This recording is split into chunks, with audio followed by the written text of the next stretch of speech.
should be unique. And that's what we need here now. We need all of us here, as we're talking, thinking about, we're the ones who are here on the ground. You know, I said I'd spent all of my life working abroad.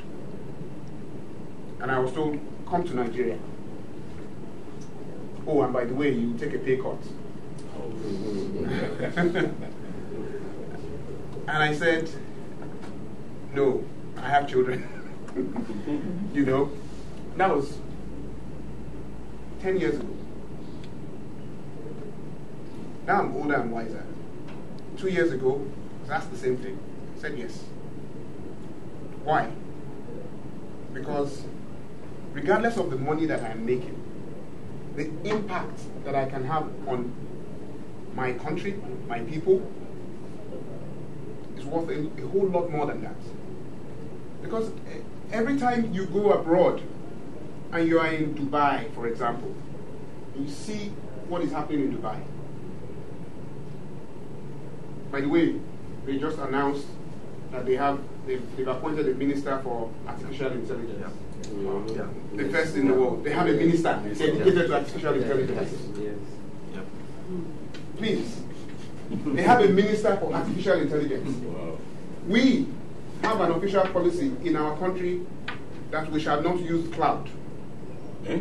Yes. In Nigeria. Yes. Yes. And the minister is very young. Yes. So, we have an official policy that we shall not use cloud. That means that we want to build, for every single department, we want to build data centers, infrastructure, diesel, do this, do that. Are we thinking about how to be efficient and effective?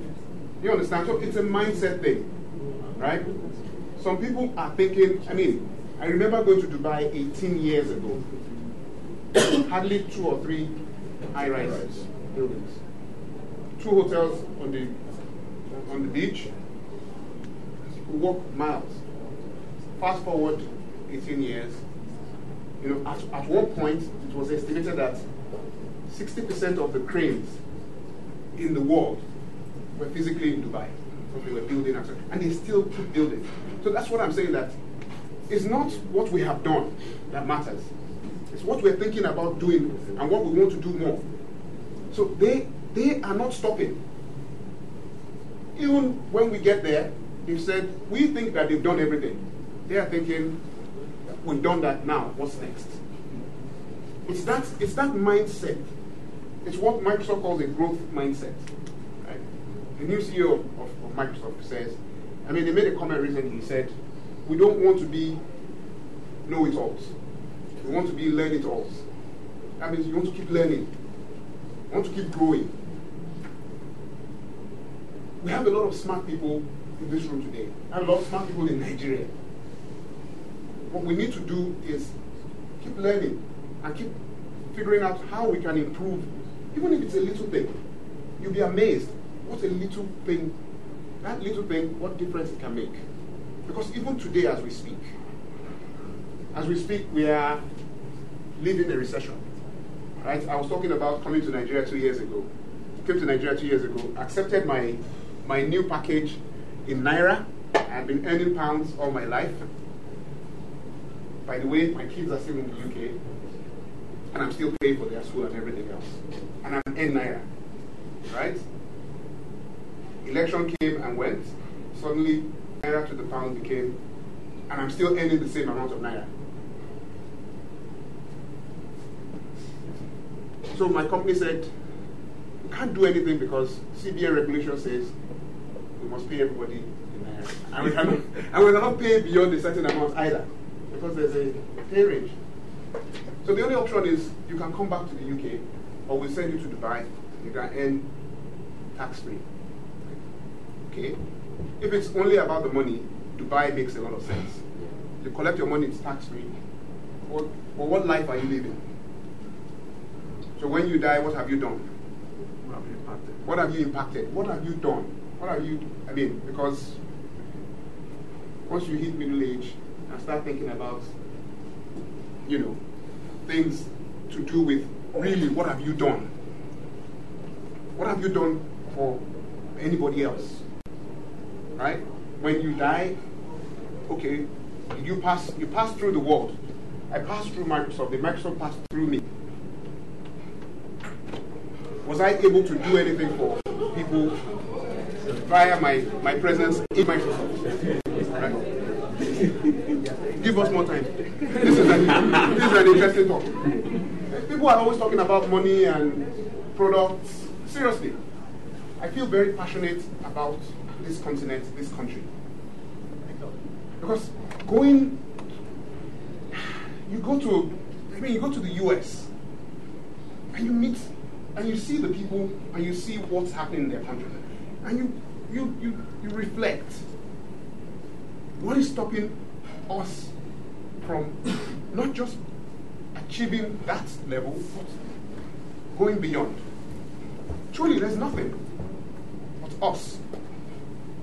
There's nothing but us deciding to work together. Us deciding not to be, we should be negative, but not too negative. Please. So we could make this thing very easy for you. I went to this presentation, these are board members, yeah?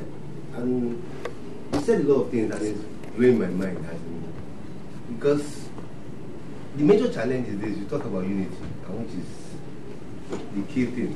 Yeah. My name is Gigi Plega. I run a microfinance bank.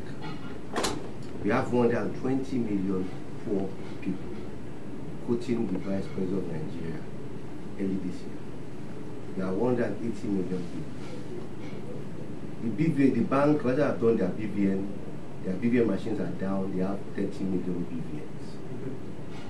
The microfinance bank started, we have not been given a deadline, we have 50 million BVN. That means the majority of people are poor. The majority of people spend 70% of their money on food. That is why stomach infrastructure will always fail. That is why nobody will listen. It is only when you have food that you listen to IT. Yes. Let me tell you something about the poor people. They are my major customers. I know them and I live with them. They know you are very intelligent. They know their future is secure with you, but they don't genuinely believe you care for them because you want to be associated with them. They also know that the other people they are voting for, that their future is not secure. They know that they don't know as much as you, but they know this guy wants to associate with them. So we did a survey in my organization. We met young, vulnerable young women that wants to marry, just like this poor people. And I asked all of them. Majority of them were graduates. If you met a guy that is very intelligent, you know your future is secure with him. You know you'll make it in life, but doesn't want to be associated with you. I met another guy. He's a riffraff. You know he has no future. You know your children will not go to school. But he's always wants to be associated with you every time. He can move you for his gate man to become his general manager. Which one will you associate with? We interviewed up to 40, majority, I think almost 31 were graduates. Everybody wanted to follow that riffraff. They are going to marry a riffraff. That's the situation in Nigeria. You have a lot of intelligent people, some that know the problem, but they don't want to be associated with poor. The funny thing is that the poor people are in the majority. Their graduates are very, very poor.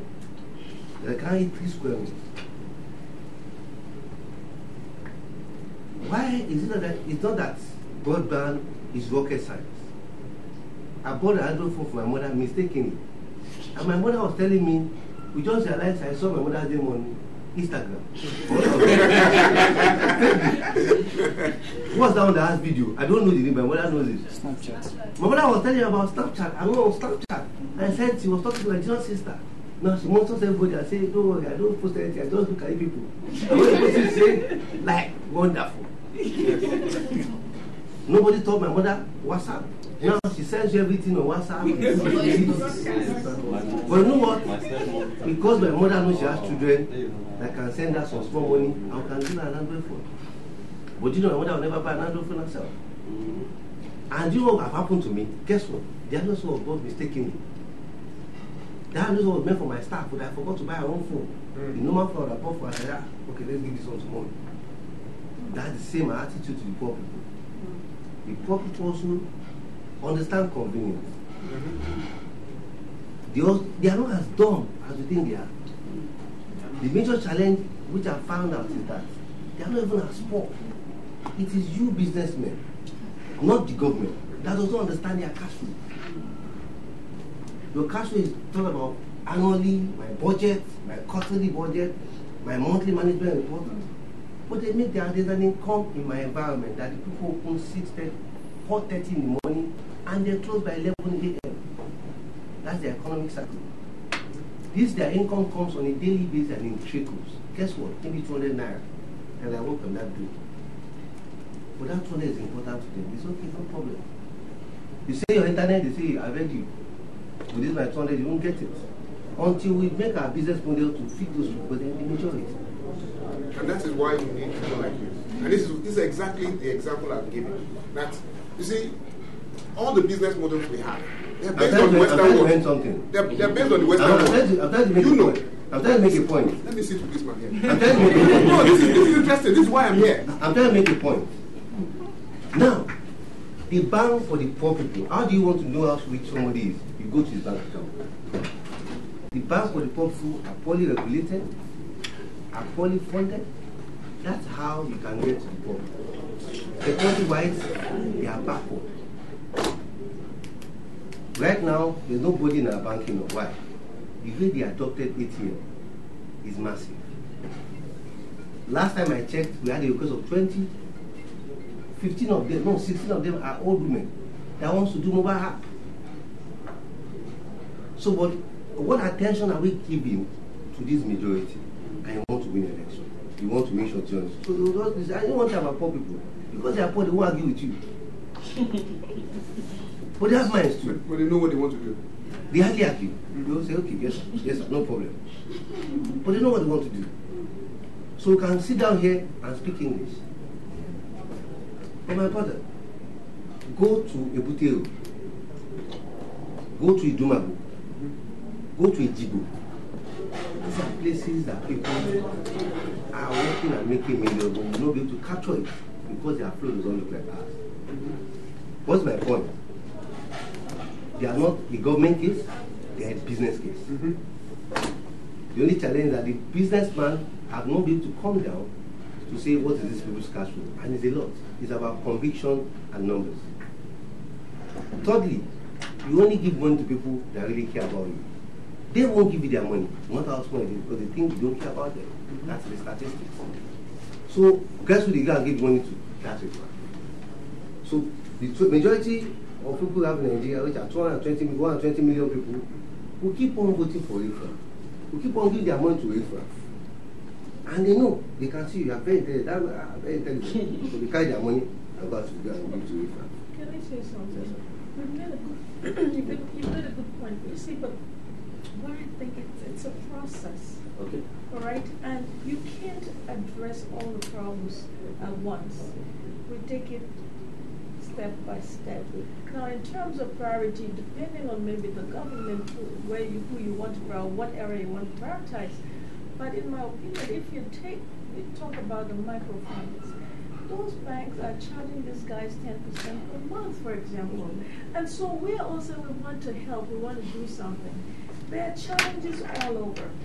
Like the CEO of this company, GM said just now, he said, listen, how can we have Gold Congress where all of us are beginning to think about the common good? So from your microfinance area, you're saying, you know what, we have to address the needs of the poor. From Microsoft, they're looking at how they can penetrate and how make broadband available to greater part of people, so more technology or digitalization can take place. And for banks, they're also seeing how they can bring convenience and all that. In a nutshell, what I'm taking out of this is there's a whole lot that needs to be done, but there's a whole lot that has been done. And so we should... I like your discussion line. But you know, one thing is this. Most people in this kind of environment will have good argument, good presentation. And we always had it for years. But I said priority. Tell me what are the parts? Microsoft is an international company, not a Nigerian company.